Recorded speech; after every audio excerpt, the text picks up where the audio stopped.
Aloha, Chuck and Boss, Faceplant Farm, Big Island, Hawaii. It's vanilla pollinating day.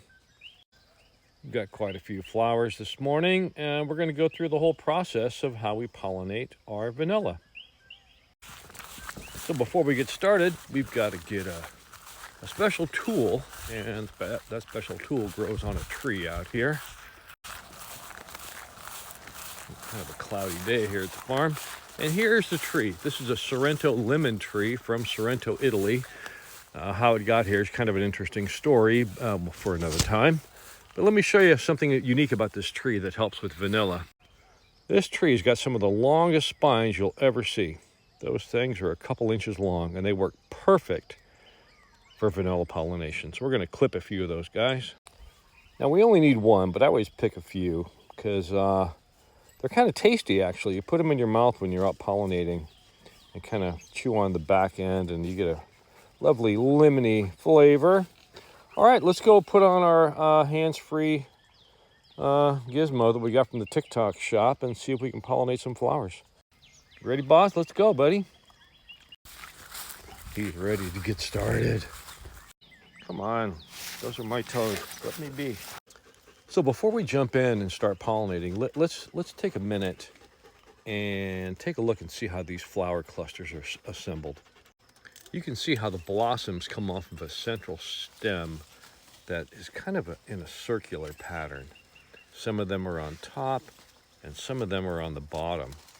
These are a couple that didn't get pollinated, so these are not going to turn into vanilla beans.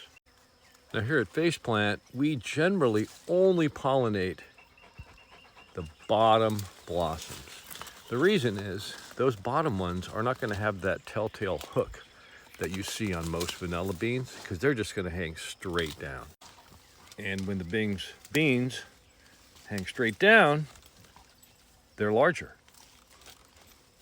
And larger is generally better. So the first thing we look at when we approach a cluster to pollinate is the location of the flower. If it's not on the bottom, we just let it go and don't pollinate, which is a hard thing to do.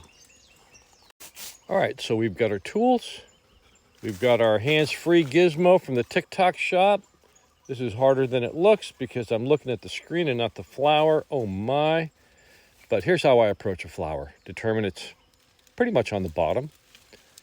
2 fingers, pull the petals back with your other hand. You reach in, and we do the pollination, and we hold. Now, most videos you're going to watch people doing this, they don't do this part. See the hold part? Usually hold for about 10, 15, 20 seconds. This ensures a solid, and successful pollination. And here's another. And the reason that we do that hold is it gives you better beans. And the reason many people don't do it is it takes too darn long. But here, since we're not interested in volume, we're interested in quality, we always hold that little bit, ensuring the best pollination and the best beans possible. And another, and I know I need to zoom in and show you exactly what's happening, and I'm going to do that here on the next flower. And then we hold, and then we go on to the next one. Okay, I'm way zoomed in now, and let's see if I can pull this off. All right, we're going to fold that back, get that out of the way. And now let's see if we can have you see. There's a little flip. See that flip we're doing right there? Folding that piece back, flipping this piece under. The piece that's under my thumb that we just flipped under contains the pollen. And that's what we hold in place. Gosh, that's hard to do on video. Okay, let's try another one. See if I can do this better. Okay, we're zoomed in pretty tight. We peel that blossom part away. And you can see this little flippy thing right here. And we're going to flip that up. We're going to bring the pollen in contact with this other piece, which I'll give you the names of later. Names don't matter that much, really. And we hold, and we release. And then we'll repeat that about 100 times today. And here's another one. Peel back with your pokey spine. Reach behind, flip. You can see the pollen right there.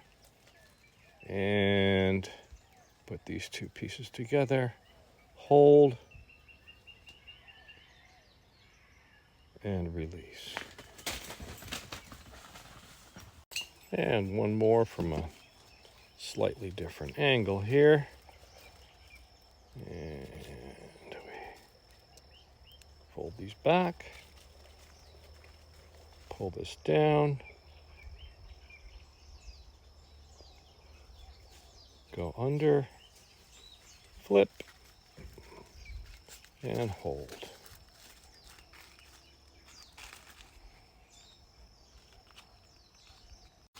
Now you'll know the next day if you've got a good pollination, because the bean is already going to start to grow within hours, and you see how the blossom stays attached.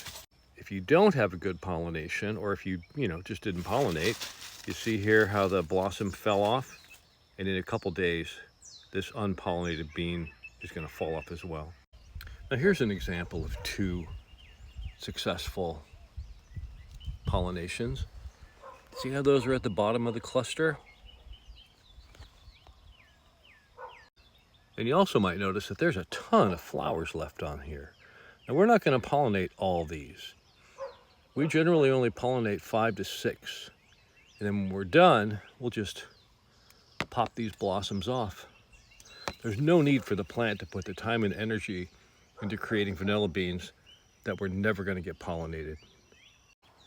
Like many things in nature, the plant will overproduce in order to ensure that the odds of successful pollination are going to be in their favor.